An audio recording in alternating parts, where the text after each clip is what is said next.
conheço da palavra de Deus e Deus ele só pontua uma, amém? Amém. Vamos orar, pedir para que o Espírito Santo Vamos orar. conosco. Amém. Senhor, meu Deus. Deus, boa tarde, Deus. Senhor, nós queremos orar. Boa tarde, meu Deus. O Senhor é maravilhoso, Senhor. Obrigado, meu Deus, pelo teu amor, pela tua misericórdia. Deus, por favor, Pai, continua falando conosco. Usa o teu servo, Pai, para falar conosco. Usa ele, meu Pai, nessa tarde. Coloca a tua palavra, Pai, no coração dele. Meu Pai, nós estamos reunidos para ouvir do Senhor, Deus. Fala conosco nessa tarde, em nome de Jesus, Pai. Usa o teu servo nessa tarde. Enche ele com a tua palavra, Pai. Que tudo, meu Usa Pai, ele. possa diminuir de nós, meu Pai, para que a tua palavra cresça, Senhor, dentro de nós, meu Pai. Senhor, abre o nosso coração. É, Deus, abre. Deus, prepara o nosso coração para ouvir a tua Senhor, palavra, que nós Pai. temos, meu Deus querido. É verdade, meu Senhor, Deus. tira de nós, meu Pai querido, amado, tudo aquilo, meu Pai, que não agrada ao Senhor, meu Deus. Senhor, mais uma vez eu te peço, amigo Espírito Santo, que o Senhor possa me ajudar a falar conosco, meu Pai, pois nós somos dependentes do Senhor, meu Deus. Isso é o que eu te peço e te agradeço, em nome de Jesus. Em nome de Jesus. Amém? Amém. Eu vou... O que Deus colocou no meu coração foi uma ministração que eu já ministrei uma vez. E se encontra em Jeremias. Eu vou estar lendo, tá bom? Fica à vontade. Jeremias, capítulo 2, diz assim: E veio a mim a palavra do Senhor, dizendo: Vai e clama aos ouvidos de Jerusalém, dizendo: Assim diz o Senhor, lembro-me de ti, da tua beneficência, da tua mocidade e do amor dos teus deposórios, quando andavas após mim no deserto, numa terra que não se semeava. Então Israel era santidade para o Senhor, e as primícias da sua novidade. Todos os que o devoraram eram tidos por culpado.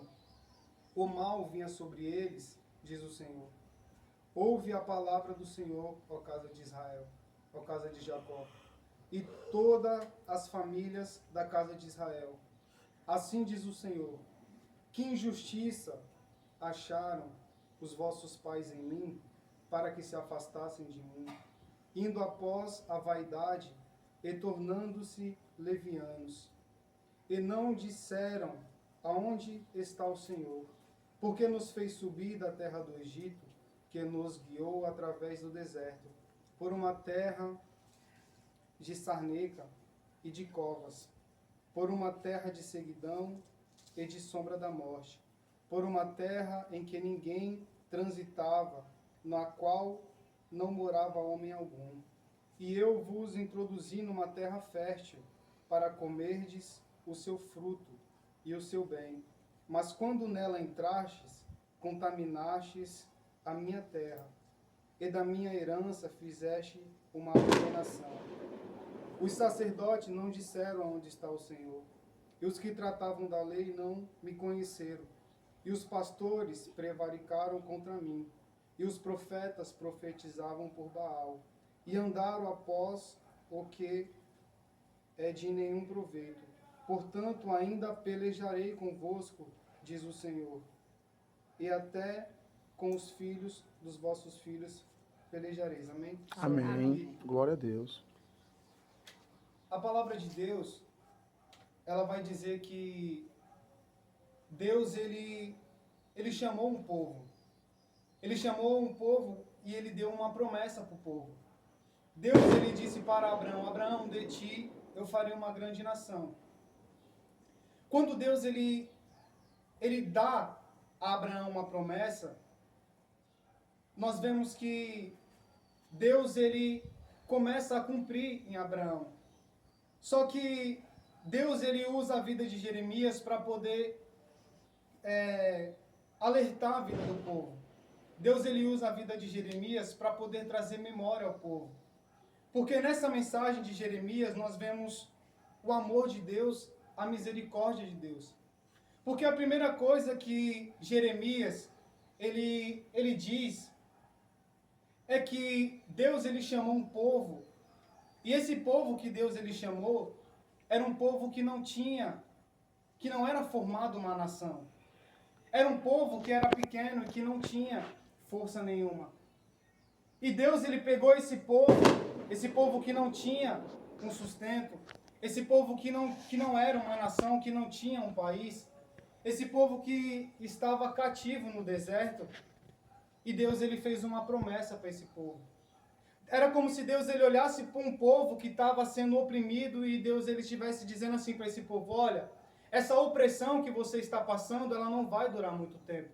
Olha, essa escravidão que vocês estão passando, ela não vai durar Glória a muito tempo. Deus, glória a Deus. Hoje vocês não têm nome, mas eu vou dar um nome para vocês. Olha, hoje vocês não têm honra, mas eu vou dar uma honra para vocês. Glória a Deus. Era como se Deus, ele olhasse para mim e dissesse: Júnior, você não tem dignidade, mas eu vou te dar Glória dignidade. a Deus, glória Júnior, a Deus. você não tem vestimenta, mas eu vou te dar vestimenta. Hoje você não tem uma sandália para calçar, mas eu vou dar essa sandália para você calçar. Glória a Deus, aleluia, Deus. Agora, imagina um povo que não era uma nação, um povo que não tinha honra, um povo que não tinha dignidade, um povo que não tinha uma voz ativa, que era oprimido, que era afligido, e Deus olhar para esse povo e dizer: olha, eu estou contemplando o sofrimento de vocês, eu estou contemplando a tristeza de vocês, eu estou contemplando a angústia que está assolando a vida de vocês. Só que essa angústia, ela